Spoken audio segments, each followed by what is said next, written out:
sirras buni ota-onalarga jo'natib qo'yasizlar. Mana ko'ryapsizlar, maktab boshlanadi yaqinda. Ha deb 12 varaqlab daftar olib beryapmizlar. Bitta dazmol bilan ishlang hal. Mana ko'ryapsizlar. Juda oson.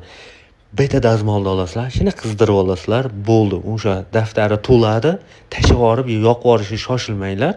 Buni pul tejash bo'ladi. Pul tejash. Bilasizlar, hozirgi paytda kommunalka bir narsa, gaz, svet, mashinaga to'lovlar o'ta ko'payib ketdi. Bu sizga ancha yordam bo'ladi. Bo'ldi, dazmolni qizdirasiz, bo'ldi. Ishingiz hal. Mana yangi daftar bo'ladi, 12 varaqli. Yaxshilab bitta-bitta dazmollaysiz, bo'ldi. Ishingiz hal. Bu videoni sirras ota-onalar gruppasiga ham, o'sha qarindosh urug'lar gruppasiga ham, do'stlar gruppasiga ham, hamma gruppaga tarqatish kerak. Sirras tarqatish kerak. Bu lifehackdan foydalaninglar ota-onalar. Sizlarga juda muhim bu va kerakli video. Iloji boricha tarqatamiz, kanalga obuna bo'lamiz.